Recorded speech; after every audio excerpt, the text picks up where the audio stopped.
Alright, so today's daf is Kuv Zayin. We are going to start Kuv Vav on the very bottom of the page. New Mishnah, the very last Mishnah there, because we did the other one yesterday. So Yashav Ayachad Ala Petach, this is talking about Tzivia Nechnas Labayit that we read yesterday. That if the deer comes into the house, you already have a problem, but well, you have a deer that comes into the house. The additional problem is that you're going to be trapping the deer. So what happens is, the problem is tzida. The Masekhet tzida, you're not allowed to trap an animal on Shabbat. So yashav ayachad ala petach. What happens is the deer, you entice the deer to walk into your house. You want to catch this deer. He doesn't know. He comes in, and now you sit right in front of the door. So you block the door. He can't get out. So you're trapping him.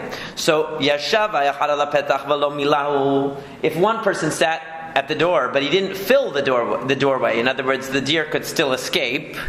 So, and then Yashava She'neu Milau, and then the second guy comes along and he closes the gap. Right? So you sat, but you are very skinny.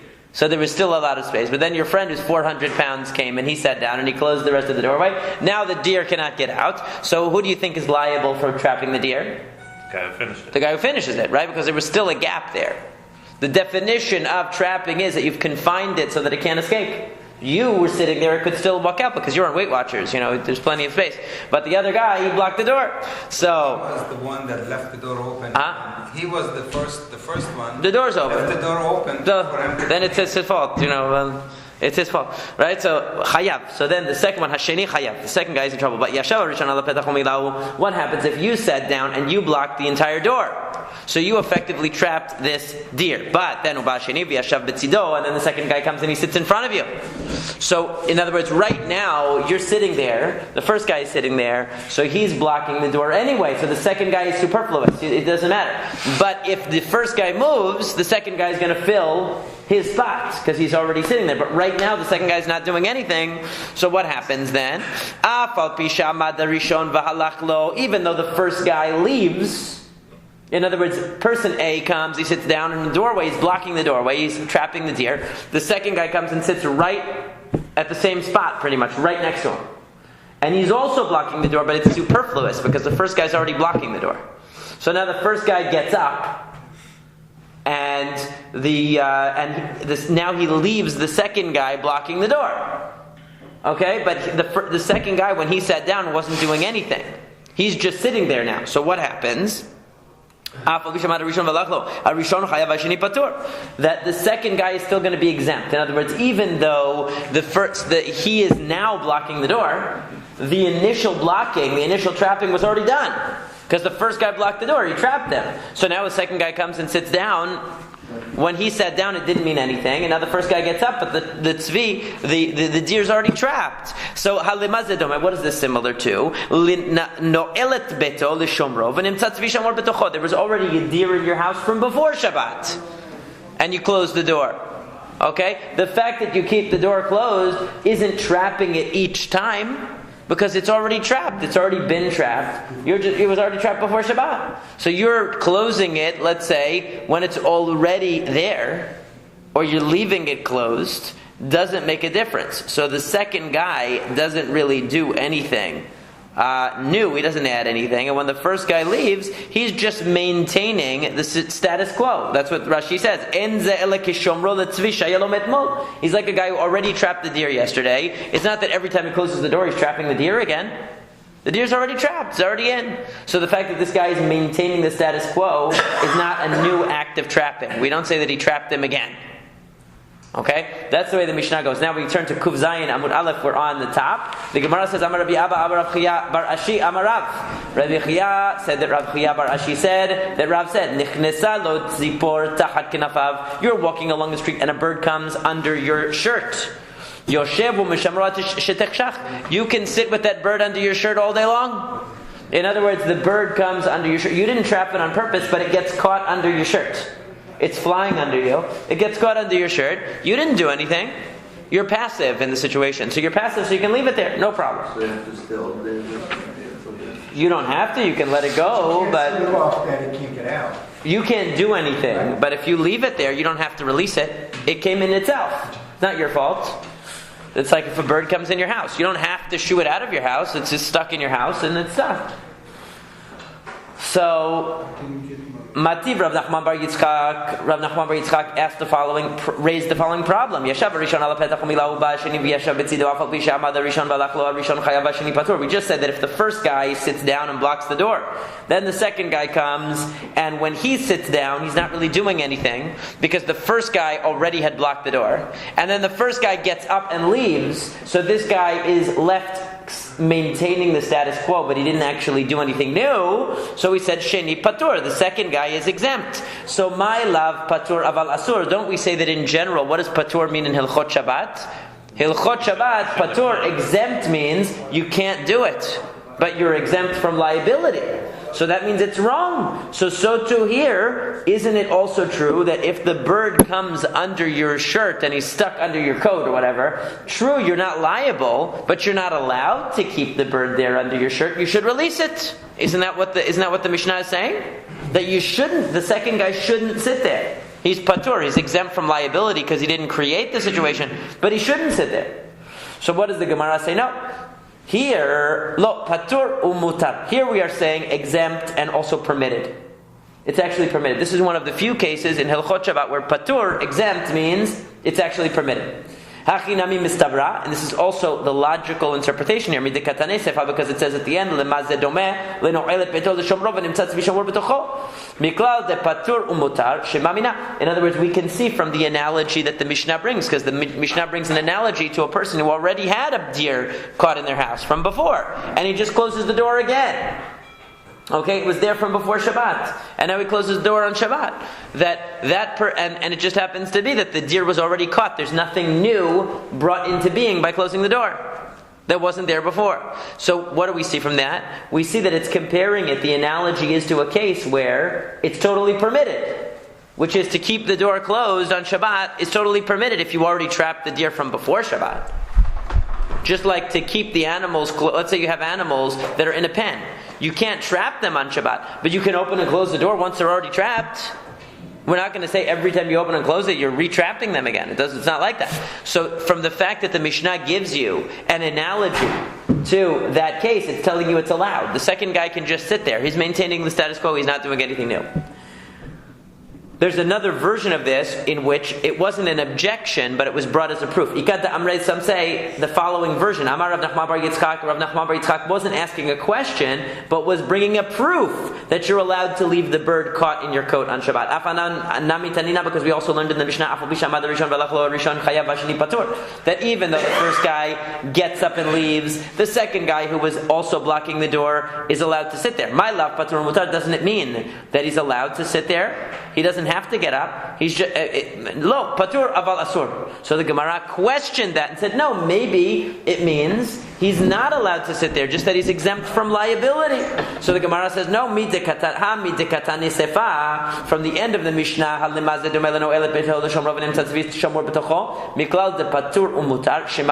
in other words, basically all this is a different working of the same point. In one version, Rav Nachman raised an objection and said, no, the second guy, it says he's exempt. That means he shouldn't do it. He's just exempt from liability. And the Gemara said, no, from the analogy in the Mishnah you can see that he is actually allowed to sit there. And then in the second version of the discussion, Rav Nachman Bar Yitzchak wasn't asking a difficulty, he was bringing a proof. He said, this is how we know that you can leave the bird under your coat on Shabbat, because the second guy is allowed to sit there. So then the Gemara said, no, he isn't allowed, he's just exempt. So then he says, no, from the Mishnah you can see that he's actually allowed to sit there. So it's the same idea, it's just a different format of discussion.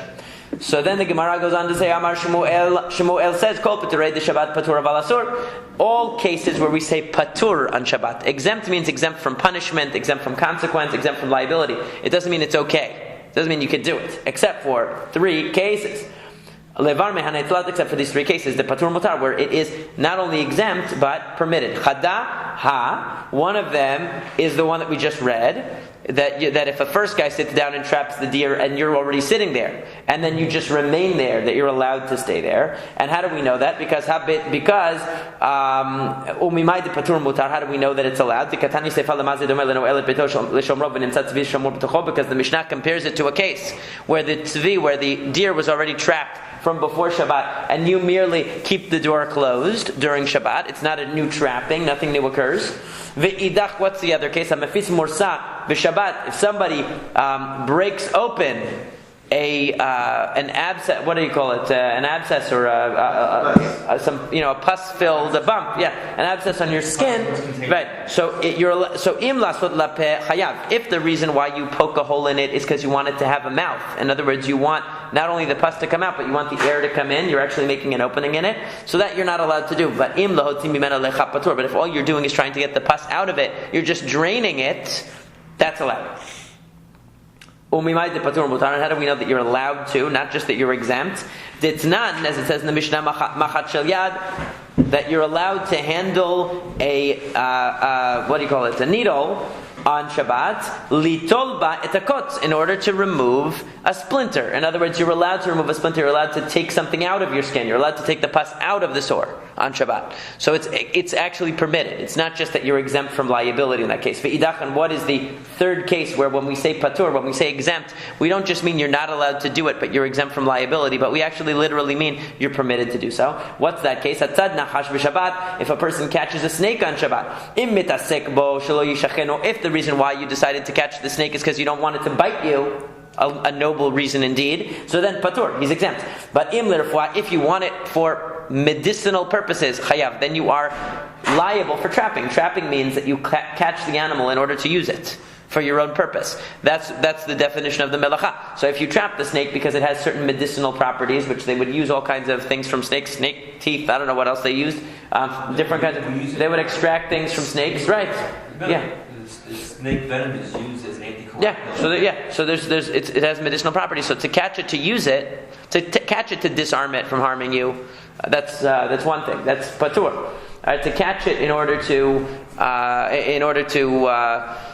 use it, that's obviously the definition of tzidah, catching to use it. So you're certainly not allowed to do it. And how do we know and how do you know that not only that you are exempt from liability, because the word is patur, which normally means patur aval asur. Here, how do we know it's patur mutar, that you're allowed to do it? Answer is, it's not as it says in the Mishnah, kofin kara laner, because it says that you're allowed to put a vessel over a candle. In other words, if you have a fire going, you can put something over it, not to extinguish it, but to prevent it from causing a conflagration in your house, God forbid. And vial toashel katan. And if a child decides to do his business on the floor and you really don't want that there on Shabbat, you're allowed to cover it over. In other words, even though you're moving, you're not really allowed. These things are muktzeh items. Okay, excrement really is normally muktzeh. Although you're allowed to move excrement out of a place where you don't want it to be. We learned about that earlier in the Masekhet. But let's say for whatever reason you don't have a way to do it, so you're allowed to cover it. You're allowed to cover the candle to make sure, not to extinguish it, but to make sure that it doesn't catch anything else on fire. And vial akrav shelo tishach, and also if you have a scorpion who decides to come visit you for Shabbat, you're allowed to cover it with a vessel, even though it seems like basically, essentially, you're catching it. You're allowed to trap it because you're not trapping it because you want a scorpion. You're trapping it because you don't want a scorpion bite, which is a very good reason. Huh? That's not your mother-in-law. No, it's talking about a real one. The real one, yeah. This is why some people will trap bees on Shabbat, the same logic, because they don't want to get stung, not because they want to keep the bees, because they want a pet bee or something like that. Like the person who's bringing home the baby bumblebee, remember that? Yeah. That would not be allowed because, he actually wants to keep the bee. So why would you need to specifically bring this down? Because it seems obvious it's pikuach nefesh, right? Well, if it were pikuach nefesh, for sure it would be obvious. No. The case of the akrav. Bite and the well, no, scorpion. it could be that just that they're not deadly. I mean, I don't know, maybe a scorpion would be, but. So this is even in the case of. Obviously, pikuach nefesh is not the issue because that would be a no-brainer. So this is. We're saying even one that's not going to harm. It will hurt you, but it's not going to kill you. Let's say, but still. In that era, it was very actual that you have scorpions. What do you mean in that era still? Huh? Still in Israel, you have scorpions, and they come into apartment buildings and stuff. Much. Less. But in the desert areas, they have them. Much less. Yeah. So, but they're around. And snakes come around. You hear about stories of people. Somebody just told me the other day they had a snake in their garage. There's a snake in the garage. We had them in Potomac a year ago. A big one. One of the parents was trying to say to the kids, don't be afraid of the snakes. And she picked up the snake, it was a copperhead, turned it around, and it bit her. Oh my gosh. A copperhead here? Wow. Yeah. That's unusual to have that here. Anyway, alright, so Hadran al-Chawreg, that's another one of the short parakim. As you noticed, we're only 50 pages away from the end of the Masechet, and we have 11 more parakim to go. So you can imagine that these parakim are not going to be very long. They're going to be shorter ones. The Gemara spends an enormous amount of time dealing with the melachot of carrying, the melachah of carrying in particular, and the various modes of transfer. And it spends also a significant, although not nearly as significant, of an amount of time on the melachot of bishul, things related to cooking and food. The rest of the Masechet deals with all the other melachot in a quick succession. For example, we just had a 3-page parak that dealt with everything related to trapping skin and weaving, and it was really, really short. So now we have just a little bit more left with animals and trapping, which is Shemona Shiratzim. Shemona Shiratzim refers to the 8 crawly animals that the Torah designates as being sources of Tum'ah in Sefer Vayikra. And these 4 animals are difficult to identify. We don't know all of them. But the important thing to understand is that there are 2 Pesukim that delineate what these 4 Shiratzim are. The first pasuk and the second pasuk. 4 of them are mentioned in the first pasuk, and 4 are mentioned in the second pasuk. And then it says, "Ela tameim lachem b'chol hasharetz." These are the ones that are tameh for you. Okay, so you have the first 4 and the second 4 separated into 2 pasukim, followed by a summarizing pasuk, saying these are the ones that are tameh for you, that transmit tum'ah. Now this is very significant because these 8 shiratzim have a special designation when it comes to tum'ah v'tahura, and we're going to see also in Hilchot Shabbat they have a special status as well. So Shemona shiratzim amurim b'Torah, these 8 shiratzim that are mentioned in the Torah, Hatzadan v'chovel b'en chayav. If you catch them or you wound them, you are liable for wounding an animal. Now Rashi brings 2 reasons why wounding an animal is prohibited on Shabbat. One is because it's a tolada, it's a derivative of shochet. Just like you slaughter an animal, you're not allowed to. Wounding it is like a partial kind of killing it. It's like you're killing that part of it. So therefore, it's a partial slaughtering. Or it could be that it's a tolada of tzovea, of dying, because you dye the skin of the animal when you bruise it. Now, the important thing here to note is that hachovel is specifically speaking of a case where you bruise the animal, but the blood doesn't come out. If the blood comes out, any kind of creature you would be liable for. We're talking about bruising here. We're going to see why that's significant as we move further on in the Mishnah and the Gemara here. Ushar shkatim and all other shkatim. Or masim and creepy crawlies. Hachovel bahen patur. Somebody who bruises them is exempt. Hatzadan letzorech chayav. Somebody who catches them for a purpose. In other words, he needs them chayav. He is liable. And shelo letzorech patur. If he catches them and doesn't need them, in other words, he just wants to get rid of them. Okay, he wants them out, so he doesn't want them in his area. So he catches them as an exterminator would, not in order to use them. So he's exempt.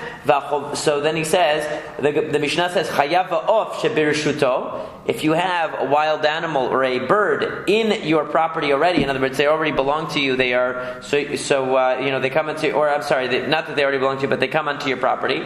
Hatzadan patur, since they're already on your property or they belong to you, either way.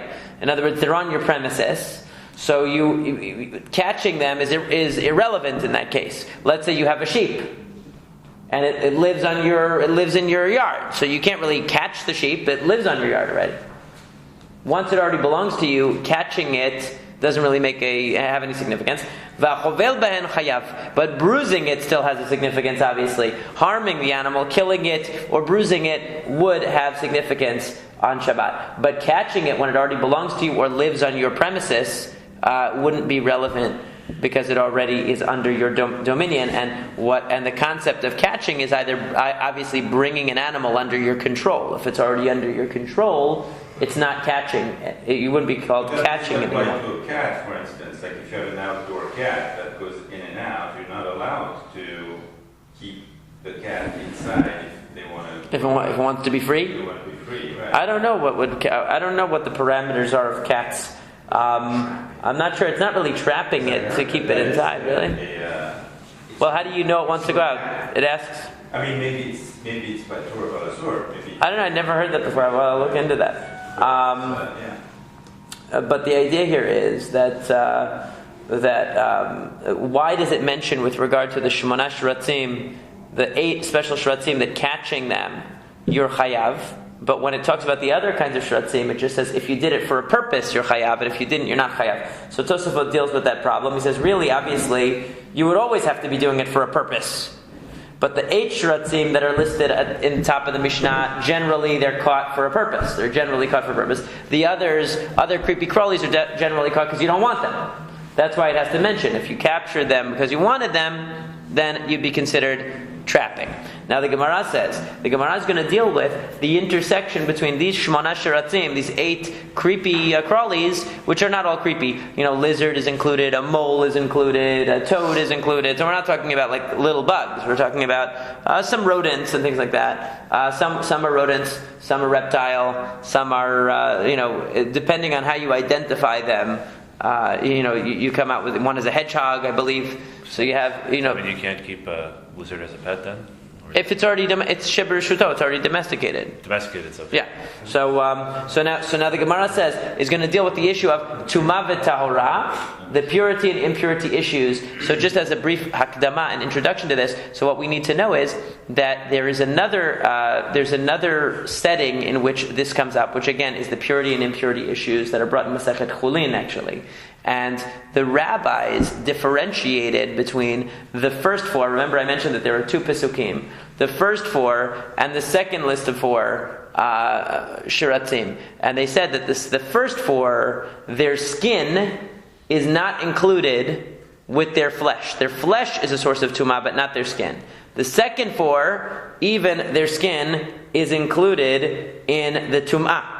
Okay, so Rashi says there that since right after the second list, because there are 2 Pesukim, right after the second list, it says these are tameh for you, meaning both the skin and the flesh. The first 4, it's only the flesh. The skin is not a source of tumah, according to the rabbis.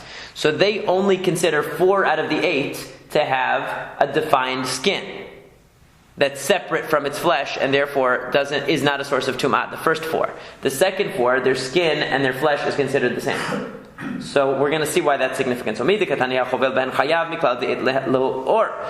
from the fact that you said bruising this creature means that you're chayav on Shabbat, that means that these 8 shiratzim must all have skin. Why? Because we said if the blood comes out, then no matter what creature it is, it's considered chovel, it's considered a liability on Shabbat. The only time when it's not a liability is when you bruise it. Bruising means it has a skin that's distinct from its body. Because the bruise is that the blood is welling up under the skin. So it has to have skin. So the Gemara says, Man Tana, who is the Tana that says that all 8 of the Shiratzim have a skin? Because I just told you that according to the rabbis, 4 of them have a skin that's considered distinct, and therefore the skin is not a source of impurity like the flesh is. And 4 of them, the skin and the flesh are considered as one.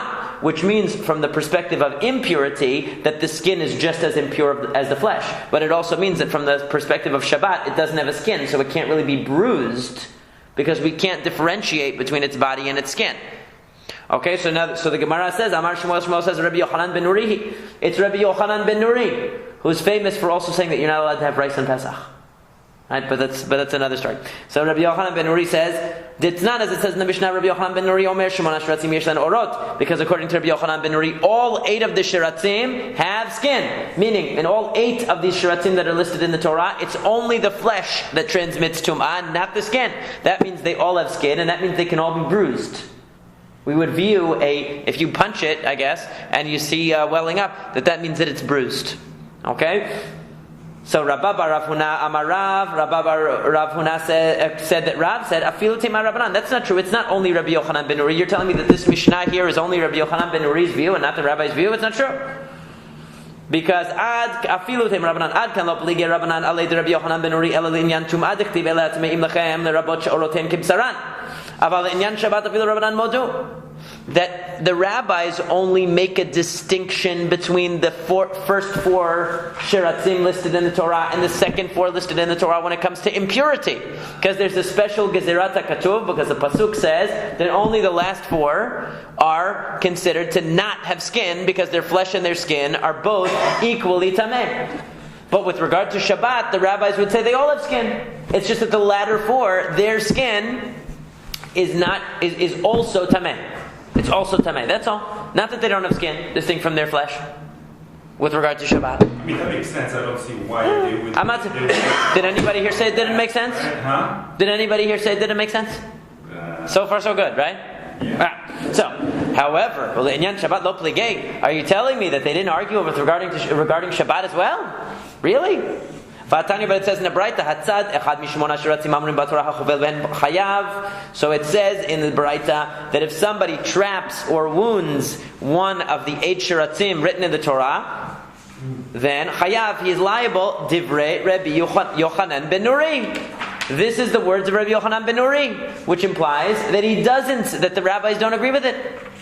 V'chachamim ormim en or ela lema shemanu chachamim. That the only things that have skin are the ones that the rabbis counted. What does that sound like it's saying? It sounds like it's saying that the rabbis disagree. Rabbi Yochanan ben Nuri is saying that these 8 shiratzim all have a skin that's distinct from their flesh, which means 2 things. It means that skin cannot transmit tumah by itself. If you skinned one of these 8 shiratzim and you took the skin, it would not transmit tumah by itself. And it also means that on Shabbat they have skin so they can be bruised, because you can have such a thing as a bruise in one of these things. That's what Rabbi Yochanan ben Nuri says, but then the Chachamim say no, the only things that have skin are the ones that the Chachamim counted, which seems to clearly say that the Chachamim don't agree. So now the Gemara says, Adrabah, it's the opposite. Lema shemanu Chachamim ein lem, or what do you mean the things that the Chachamim counted are the ones that have flesh, the ones that have skin? That's not true. The things that the rabbis identified in the Mishnah are the things that don't have skin. The cases, in other words, if you look in the Mishnah and Chulin, what the rabbis tell you is the 4 shiratzim, that their skin and their flesh are the same, not the ones where they're distinct. So what do you mean that they count, that the ones that the rabbis counted are the ones that have skin? It's the opposite. The ones that the rabbis counted are the ones that don't have skin. V'amar Abaye, and Abaye says, Hachikamar en or chaluk mi basar, ela lema shelo manu chachamim. That what they meant to say was that the rabbis, that there's only a distinct skin from the flesh in the cases that the rabbis didn't count in the Mishnah. Okay, so what it means like this, that Abaye is saying, we're operating like this right now, that there's a distinction according to Rabbi Yochanan ben Nuri, both on Shabbat and with regard to impurity. The skin and the flesh are distinct. And that the rabbis are saying, both with regard to Shabbat and with regard to impurity, that there are 4 cases in which the skin and the flesh are distinct, and there are 4 cases in which the skin and the flesh are considered as one. Distinct regarding tumah, or both regarding their both, but the implications are the opposite. Both, but the implications are the opposite, because if the flesh and the skin are distinct, that means that with regard to impurity and purity, the flesh is going to be impure, but the skin won't be. And with regard to Shabbat, it's liability, because if there's a distinct skin from the flesh, then that means that a bruise will be halachically recognized. No, but it sounds like the thing that they need to agree on is it's distinct from a physiological perspective, or distinct. Don't jump the gun, man. You're jumping the gun. Don't jump the gun. Hold on. Okay. Take it step by step. We're not up to that yet. Right now, what are they saying? That the rabbis are being consistent. They're saying both in Shabbat and Tum'ah, we see that 4 of them have a skin and 4 of them don't. Rabbi Yochanan ben Nuri says they all have skin, but there's no distinction between Tum'ah and Shabbat. But I don't understand what the point of that discussion is without specifying what we're talking about. Maybe the rabbis talking about. They haven't teased that point out yet. What the criteria is. So let's say, or what the criteria are. So let's assume right now that based on this gezerat hakatuv, even if you say it's not physiological and it's all a decree of the Torah, still, if the Torah decrees that these things have a separate skin with regard to tum'ah, such that the skin is not a source of impurity, then it's also going to have implications for Hilchot Shabbat. Let's say we have to be consistent. Maybe we're going to take the same definitions that we have in Tumah and Tahara, and we're going to apply them to Shabbat. That's all. I was asking the same question because I can't conceive of a creature that doesn't have something. If the skin is not thick enough to be considered a distinct layer, It's not like flesh. I mean, it's not Something like to hold it just in. the meat. we're going to see. There's an opinion. There's an opinion that goes with the physiological. That's why I don't want to confuse you yet. Yeah. So hold on. So far, we're not even getting. An opinion. Right. So no. So far, we're not even getting to that yet. So wait. Therefore, what do we see? So we see that how can you suggest? How can Rav suggest that the rabbis don't disagree with Rabbi Yochanan ben Nuri with regard to Shabbat? It's clear that they do. They disagree with him with regard to Tum'ah and with regard to Shabbat, because they just said that the four things that the rabbis mention are the ones where skin and flesh are identical, and therefore it implies that has implications for Hilchot Shabbat as well as for Hilchot Tumah v'Tahora. So the Gemara says, Ela Amar Rava, rather Rava. I'm sorry, Amar Le Rava. Rava says, Hal lemashe manu chachamim ka'amar. How can you amend the Baraita, Abaye? Abaye says that when they said the things that the chachamim counted are the things that have skin, and Abaye said, but that's not true. The things that the chachamim counted are the things that don't have skin.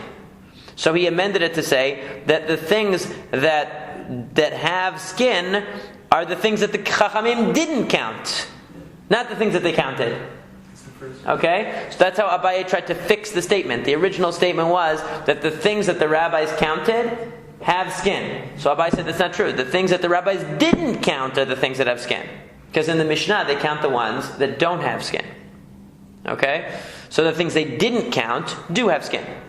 So now Rava says, that's not correct. You can't just fix a statement and put a positive to a negative. Okay, what it says is the things the Chachamim counted, not the things the Chachamim didn't count. So Rava says what it means is that Ela Amar Rava, Hakika Amar, En or mitameh kebasar, Ela lemanu shemanu Chachamim. That what the Braita meant to say was the only time the skin is going to be as tameh as the flesh is in the cases the Chachamim counted. So we're not going to change the statement from Chachamim didn't count, from the Chachamim counted to the Chachamim didn't count. We're going to say the Chachamim counted the cases in which the skin is just as tameh as the flesh. But what are they talking about? Only the case of purity and impurity. So we can still salvage and say that, the rabbis make their distinction only when it comes to Hilchot, Tumah v'Tahora, because it's all Gezerat HaKatuv, like you're saying. But maybe in the case of Shabbat, where it's physiological, you're suggesting, right? So that we could use that distinction and say, in Hilchot Shabbat they're going to agree. Purity and impurity, it's all a decree anyway. It doesn't necessarily have to follow our intuitions. But when it comes to Shabbat, it's all the same. Maybe that's the way it goes. I mean, all the same. In other words, it doesn't matter that all 8 of them have a skin according to everybody, right? So, but wait, Miklal de Rabbi Yochanan ben Nuri hanach nami de lo manu chachamim mitamein. But if that's what the Braita means, the Braita meant to say that the chachamim consider skin and flesh to both be tamei only in 4 cases. Implies that Rabbi Yochanan ben Nuri considers it tamei in all the cases. So veha katane Rabbi Yochanan ben Nuri omer chet shiratzim yesh lem orot velo mitamein. Rather, what Rabbi Yochanan ben Nuri actually said in the Mishnah was that all 8 shiratzim, their skin is not a source of tumah. It's not a source of tumah. So then how does it make sense that Rabbi Yochanan ben Nuri would come along and say that the skin and the flesh are distinct, and therefore somebody who bruises the animal, bruises one of these shiratzim, is liable on Shabbat? And then you pipe in and say, no, the Chachamim said that only 4 of the cases are really, the skin is tameh. What do you mean only 4 of the cases the skin is tameh? I'm saying none of them the skin is tameh. According to me, Rabbi Yochanan ben Nuri. So the statement doesn't flow. Rather, this is the way you should read it.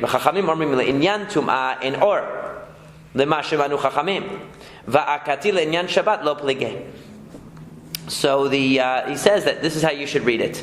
That Rabbi Yochanan ben Nuri says that the 8 shiratzim have a skin. All 8 of them have a skin that's distinct from their flesh, which means, according to Rabbi Yochanan ben Nuri, that none of the skins transmit tumah, and it also means that in Hilchot Shabbat, all of them can be bruised. And the Chachamim say, no, that with regard to tumah, there's no skin for the cases that the Chachamim identified. In other words, in the 4 cases, we consider the flesh and the skin to be indistinguishable from a halachic perspective. But with regard to Shabbat, they do all have skin. We agree with Rabbi Yochanan ben Nuri. We just disagree with them in 4 of the cases with regard to impurity. only, right? So, but the Gemara says, but va'akati le'inyan Shabbat lo pleger. You're telling me that there's no machloket about Shabbat. But we learned in the Baraita that the Mishnah said, a Baraita said that if you trap one of these 8 shiratzim v'hachovel bahen, or you wound them, chayav b'shiratzim sheishlem orot, and that's talking about only shiratzim that have skin. And what is considered a chabura that is not going to return? In other words, it's not just a temporary flushing of the skin, but it's actually a real bruise. That's the case of that's where the blood has gathered underneath the skin, but it hasn't come out. That's what we're talking about. Okay? So then Rabbi Yochanan ben Nuri Omer chet shiratzim yesh lein orot. According to Rabbi Yochanan ben Nuri, all of the 8 shiratzim have skin. So what do you see? That the first Tana was making a distinction and said, listen, if you trap one of these 8 shiratzim that's mentioned in the Torah, for sure you're liable. If you wound one, only wounding one that has a skin, you're liable. Implying that they don't all have one. Right? Implying that they don't all have one. And then Rabbi Yochanan ben Uri comes along and says, no, all 8 of them have a skin according to me. So if you wound any of them, you're liable on Shabbat. But the implication is that the first opinion was saying, no, they're not all. He doesn't say which ones, but he says not all of them. Like the last 4. Maybe the last 4 don't have a skin according to him. Can I have some sense? So let's say that there are indeed ones that physiologically have skin and the rest don't have, or whatever. They don't have skin and the rest have skin. Mm-hmm. And you wound that the animal that has no physiological skin, what happens?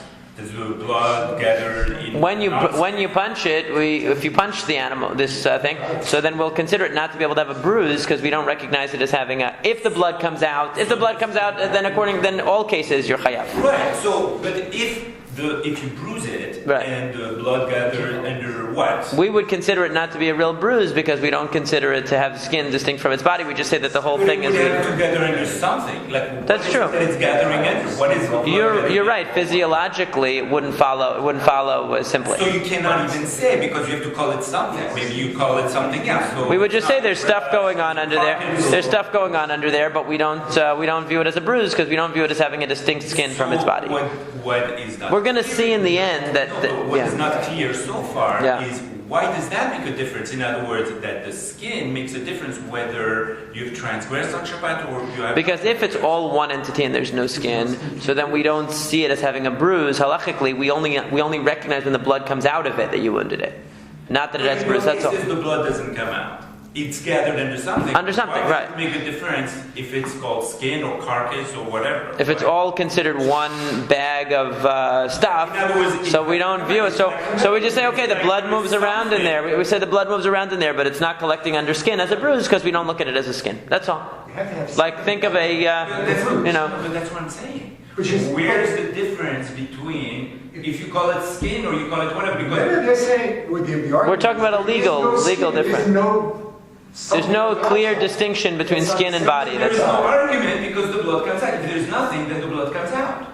No, but you could still say that there's blood moving around in there, but it's not considered a bruise because there's no skin. It's hard to. It's hard for us to think of it physiologically because it's not following a physiological principle. So now what the Gemara says is like this though. So what does it sound like? It sounds like we're making a distinction here that the Tanakama is saying that some of those 8 have a skin and some don't, and Rabbi Yochanan ben Nuri is saying they all have it. So Amar Ravashi says no. Man Tanakama, who's the Tanakama here? Rabbi Yehuda. It's Rabbi Yehuda the Azil Batar Gishta. That you actually have 3 opinions. He goes by the thickness. This is what Matthias would say. If Matthias were around back then, he would have held like Rabbi Yehuda, because Rabbi Yehuda says, as it says in the Mishnah, Rabbi Yehuda Omer, that you know what, a lizard, even though it's one of the 8 shiratzim. It's one of the 8 shiratzim that the rabbis considered to not have a skin. The fact is, it's kachulda. It's just like a chulda. It's just like a weasel. In other words, it has skin just as thick as a weasel. So why should we not consider that skin? So in other words, hold on. So we have 3 cases. We have 3 principles. We have Rabbi Yochanan ben Nuri that says all 8 of them have skin. We have the Chachamim who say it's a Gezerat HaKatuv. It doesn't matter whether it has skin or not that you recognize. The last 4, there's a special Gezerat HaKatuv. There's a special decree of the Torah that the last 4, their flesh and their skin are considered indistinguishable, and that the first 4, they're considered distinguishable. It's just a rule. We don't have an explanation for it. And Rabbi Yehuda says, no, we evaluate each case. Oh, lizard has a thick skin. This one has a thin skin. We have to look at it and determine whether it has a thickness that is enough to really call it a skin. So he's going by the physiological definition. So therefore, that's the Tanakama. So why is Rav Ashi saying this? Rav Ashi is saying this because he wants to salvage the idea that really the Chachamim agree with Rabbi Yochanan ben Nuri in principle that all 8 shiratzim have a skin physiologically. So for Hilchot Shabbat, you can bruise them. Just that there's a special decree when it comes to impurity that 4 of them, their skin is also a source of tumah. That's all. That's the way that the Gemara is learning it now. So now, so aval Rabbanan the pligei alei Rabbi Yochanan linyan tuva linyan Shabbat module. So the rabbis that disagree with Rabbi Yochanan ben Nuri when it comes to impurity, with Rabbi Yochanan ben Nuri saying that none of the skins are a source of tumah, and the rabbis saying that 4 of them are and 4 of them aren't. Okay, but in Hilchot Shabbat, everyone agrees that the skin is there. If that's true, Rabbi Yochanan ben Nuri, Rabbi Yochanan machlukto mi ba'elei. But if that's the case, then in this Baraita that we just quoted, where you have the Tanakama saying that some of the 8 shiratzim have skin and some don't, and Rabbi Yochanan ben Nuri saying they all do, why does it say only Rabbi Yochanan ben Nuri says that? Why doesn't it say that in Hilchot Shabbat, Rabbi Yochanan ben Nuri and everybody else? Why isn't it him and everybody else? If really it's not just Rabbi Yochanan ben Nuri against Rabbi Yehuda, it's really everybody against Rabbi Yehuda. Rabbi Yehuda is the only one that says in Hilchot Shabbat that some of them have a skin and some of them don't. So to me, we should really amend it to say Divrei Rabbi Yochanan ben Nuri umachlukto. We should really say that it's Rabbi Yochanan ben Nuri and his faction. In other words, he was representing all those who dispute Rabbi Yehuda on this point. So even though Rabbi Yochanan ben Nuri is the only one that's mentioned in the Baraita, in reality, both the Chachamim and Rabbi Yochanan ben Nuri agree with regard to Hilchot Shabbat. So it's very interesting. You might say how desperately the Gemara is trying to hold on to the idea that the Chachamim agree with Rabbi Yochanan ben Nuri about Hilchot Shabbat. They don't want to accept the idea that that our Mishnah of Shmona Shiratzim is only following Rabbi Yochanan ben Nuri, and even though the pshat reading of a lot of these texts and Baraitot is that the Chachamim are disagreeing both with regard to Hilchot Shabbat and with regard to purity and impurity, the Gemara is making a mighty effort to establish that really the Chachamim, when it comes to Hilchot Shabbat, agree that there is a distinction between skin and flesh for the 8 shiratzim. So you see that the Gemara was very committed to that assumption. Because all the logic falls apart every place else. Right. Well, they're definitely bending the readings of a lot of these texts in order to accommodate that. Because that effort blurred the ability to find out what is the essence of the transgression. The essence of the transgression cannot be found unless we have some physiological essence, and unless we know what we're doing. Well, in the end, basically what they're saying is they were attached, so to speak. I don't mean to use that in the wrong way, but they were committed to the idea that the rabbis have to agree that these animals are capable of being bruised. They have to, because physiologically that's the reality. So true, they might have some gezerat hakatuv when it comes to impurity and purity, but why would they apply it here? So the rabbis are assuming that and operating with that assumption. Now, the very first Amorah that chimed in the beginning of the Sugya was Shmuel. So he said he was willing to say that our Mishnah just follows Rabbi Yochanan ben Nuri, and that the rabbis would say that no. In other words, Shmuel's reading goes so much more smoothly with all the Baraitot, and so much more smoothly with all the sources, because all the sources seem to say that the Chachamim and Rabbi Yochanan ben Nuri are diametrically opposed on this, and with Rabbi Yochanan ben Nuri saying that they have skins, and with the Chachamim saying that 4 of them don't have skin, and therefore both with regard to Shabbat and with regard to purity should have a different law. But that Rav comes in and says, no, I'm going to reread all of these texts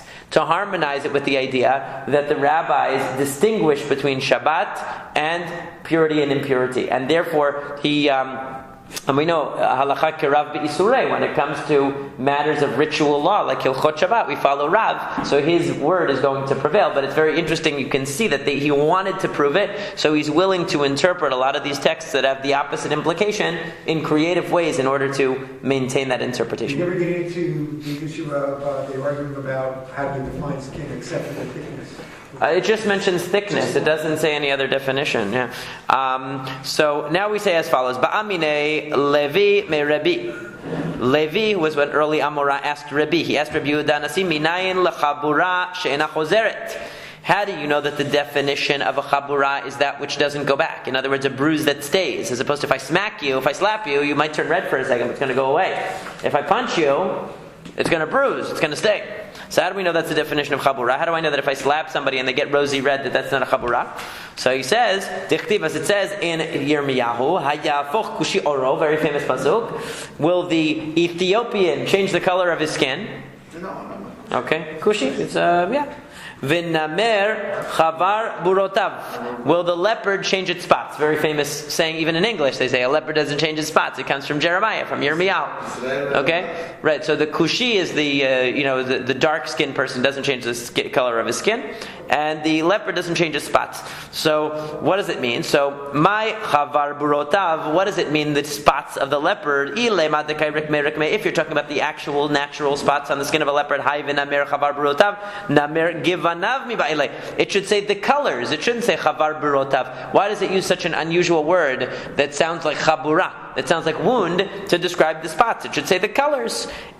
So it says ela kakushi. Rather, it's like the Ethiopian ma oro de kushi ena chozeret av chabura ena chozeret. Just like the skin of the dark-skinned person doesn't go back, so too we're talking about the chabura. We're talking about the wound in the leopard, that it doesn't go back. In other words, the definition of a wound is that which leaves a mark and does not return. Ushar shkatzim, we said that other kinds of animals, it depends what kind they are, whether trapping them will be. If you wound them, then we said, the Mishnah had said, that with all other shikatzim, if you wound them, then you are exempt. If you catch them, you could be liable if you do it for a purpose, if you do it because you need them. And if you wound them, you'd be exempt because they're not considered to have skin. So the Gemara says as follows. Ha-horagan chayav. However, if you kill any other shikatzim or remasim, any other creepy crawlies, any other rodents, even if they're not included in the list of 8, you are still liable for killing them. So Man Tana, who is the author of our Mishnah, Amar Rabbi Yirmiyah, Rabbi Eliezer, it's Rabbi Eliezer. The Tanya, as we learned in a Baraita, Rabbi Eliezer, Omer ha'oreg kina b'Shabbat, ke'oreg gamal b'Shabbat. There's no difference, Rabbi Eliezer says, between killing a louse, in other words, killing a bug, and killing a camel. Killing is killing. It's not allowed. So anything you kill, for sure, you're liable. Matkif la Rav Yosef said, Ad kan lo pelige Rabbanan alei Rabbi Eliezer ela b'kinah de'ena parav rava. The only time that the rabbis disagreed with, you're saying that the only person who holds that killing various rodents and bugs and things like that are not on the list of 8, that the only one who holds that killing them is a liability is Rabbi Eliezer. That's not true. The rabbis only disagreed with Rabbi Eliezer about lice, because lice don't reproduce, as we learned earlier in the Talmud, that the rabbis believed that aval shar shkatzim ramisim the parin v'ravin lo peligei, but other kinds of shiratzim and ramasim, other kinds of creepy crawlies, bugs and rodents that do reproduce, everyone agrees you can't kill them. And everybody learns it from the same source, elim, because where do we learn the idea that you can't do shechita? From the Mishkan. Everything in Shabbat has to be learned from what they did in the Mishkan. What slaughtering did they do in the Mishkan? They slaughtered the rams to take their skins to make parts of the Mishkan.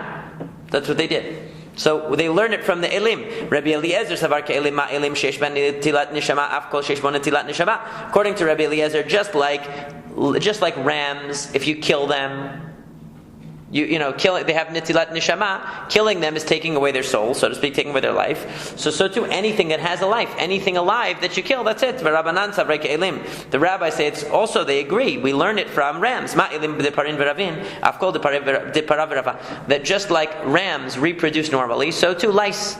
So too only creatures that reproduce normally are included in the prohibition of killing on Shabbat, and therefore lice, according to the rabbis, you're allowed to kill because they're not recognized as reproducing. Amar le Abaye, Abaye says, "V'kina en parav rava." Is it true that lice do not reproduce? V'amar Marb, the master said, "Yoshev Hakadosh Baruch Hu," that the Holy One, blessed be He, sits. V'zan mikarnei re'imim v'ad beitzekinim.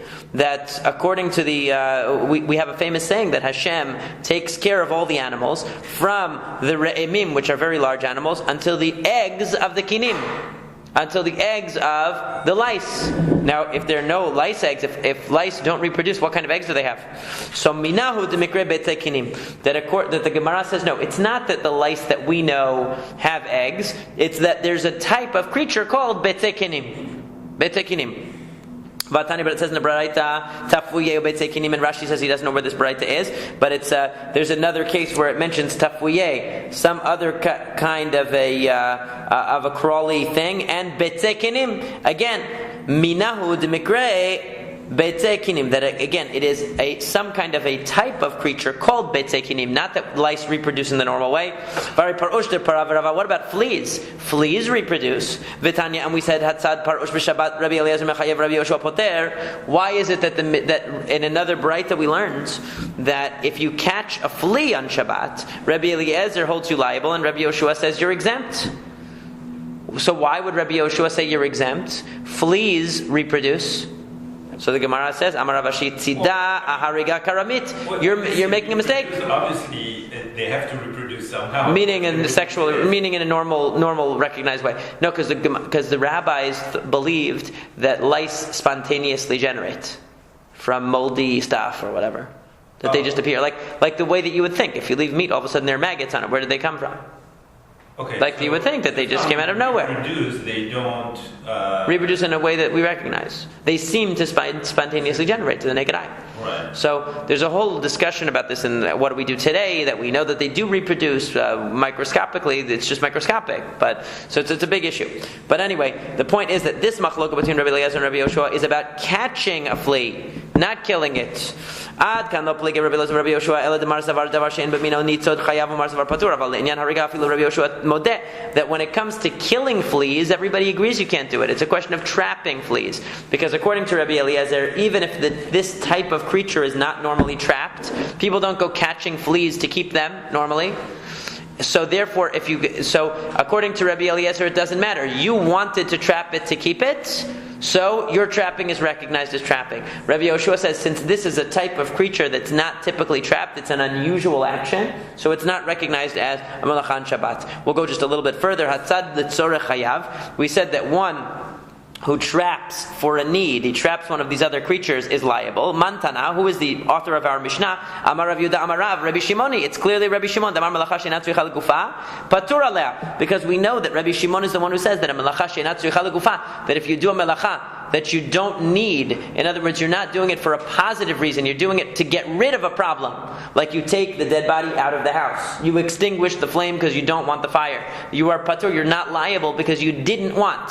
It's not that you wanted the charcoal that you produced. It's not that you wanted the thing to be outside. It's not that you wanted. So in this case, it's not that you wanted the cockroaches.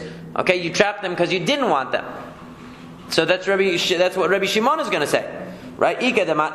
Some people apply this statement to the following. In other words, this attribution to Rabbi Shimon, we attribute our Mishnah to Rabbi Shimon because according to Rabbi Yehuda, if you caught cockroaches, even though you don't want them, the fact is you caught them. Doesn't matter that you would rather not have them.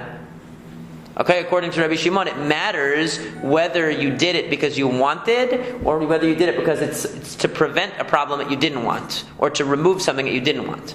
So, but Hamapis Morsa b'Shabbat, when we talked about popping a sore on Shabbat, so im lasot lapeh chayav, if you wanted to make an opening chayav im lo timimena lecha patur, mantana amar Rav Yehuda amar Rav, Rabbi Shimon hid amar melacha she'en tzricha legufa patur aleh. Again, that statement that said that if you wanted to make a hole in it for air to come in and liquid to come out, so then you would be liable. But if you only wanted the liquid to come out, then you would be exempt. Why?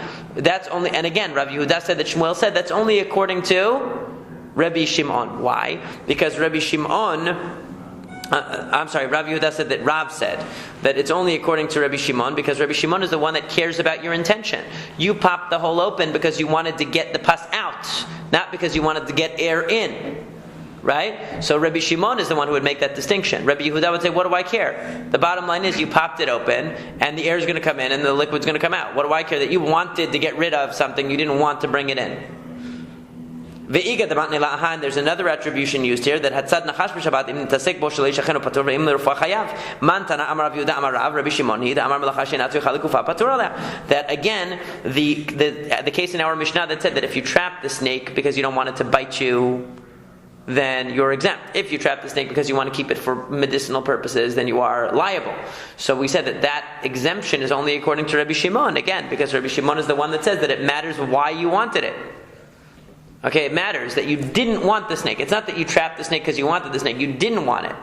So that's called malacha she'ena tzricha legufa. It's doing a malacha where you're removing a negative, not creating a positive. So that's only relevant according to Rabbi Shimon. Rabbi Yehuda says if you're effectuating the results that the thing is trapped, we don't care if it's because you wanted it or because you didn't want it.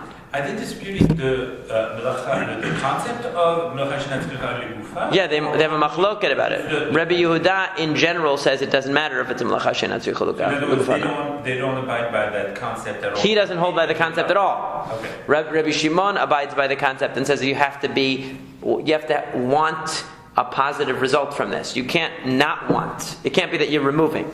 Amar Shmuel says, Hasholed dag min hayam, if you take a fish from the sea. Kevan shiavash bo kasela chayav. As soon as the size of a coin of its flesh dries out, of its skin dries out, that means it's dead. It's not going to come back. You killed it, you murderer. Okay, now obviously it can't be talking about pulling a fish out of the sea, it's because that's also an issue of tzidah, of trapping. So let's just assume this is your private aquarium here. You pulled it out of your private aquarium. Still, once there's a coin's size surface that has become dried out, that means that the fish is not going to be able to come back to life, and it's too late. Amar Rabbi Yossi bar Ravin uben sinapirav, and that's only if it's between the fins of the animal. Amar Ravashi says lo tema yavash mamash ela afilu de'avad rireh. She says, and not only does it not have to be totally dried out, even if it's already getting sticky. In other words, it's no longer moist, but it's sticky. The moisture around it is started to become thick. That means that it's not going to be able to be resuscitated anymore. And instead, Amar bar Hamduri, Amar Shmuel. So Mar bar Hamduri said that Shmuel said, Hoshit yado lemei behema v'dildil ubar shebemeiha chayav. If you stuck your hand into an animal's body and you dislodged a fetus that was inside, you basically performed an abortion on an animal. Okay, so if you did that, chayav, you are liable. My time, what's the reason? Amar Rava bar Hamduri asbarali. Bar Hamduri explained it to me. Lav Amar Rav Sheshet Hayman detalash kashuta mehizmi vehegich mechayev mishum oker devar migidulo hachanami mechayev mishum oker devar migidulo. The answer is it's not because of killing the animal. It's not because you killed the fetus. It's because you dislodged it from its source of growth. Anytime you dislodge something from a source of growth, it's called tolesh. It's uprooting. It's kotzer. It's reaping on Shabbat. So just like if you had what they give the example of kashuta is hops. Hops grow on another bush. They don't grow directly out of the ground, but they're like parasitic. So they grow on top of a bush. Even though they're not rooted in the ground, if you pull them off the top of the shrub that they're growing on, that's also considered uprooting. It's tolesh. Okay? So similarly, doing this removal of the fetus from the inside the animal is the same. Amar Abaye says, "Hi man ditalash pitra meonad dechatzba." If a person removes mushrooms or moss or whatever that's growing, in other words, you have mold growing. Basically, mushrooms grow on. You left a canister outside. On the handle of the canister, mushrooms start growing off of it. Because you left it outside and it became moist. So what happens? Since the mushrooms are growing there, you can't take them off on Shabbat. Because that's the place that they're growing. Just like you can't pull the hops off of the bush and you can't pull the fetus out of the animal. Mativ Rav Oshaya raised an objection. What about the fact that we learn that if you have a potted plant and the pot has a hole in the bottom and it's attached to the ground, that's considered attached to the ground. But if the pot is closed, then if you remove it from the pot, you're patur, you're exempt. Because the pot is not attached to the ground, it doesn't have a hole in the bottom. So why don't we say the same thing here? This mushroom is not attached to the ground. So why should you be chayav? Answer: Hatam lav hainu revite, acha hainu revite. The difference is that it's not that the normal way of planting is to plant in the ground. You decided to plant in a pot. It's not growing in the normal way. It's not growing from the ground. But these things that grow in the air, like the hops that grow on top of the bushes, or the moss that grows on, or the mushrooms that grow on the pot. That's the way they grow normally. They grow on whatever surface they attach themselves to. So since that's the normal way they grow, detaching them from that source is detaching them from their source of growth, and therefore is considered tolesh on Shabbat. Have a great day, everybody. Shabbat shalom.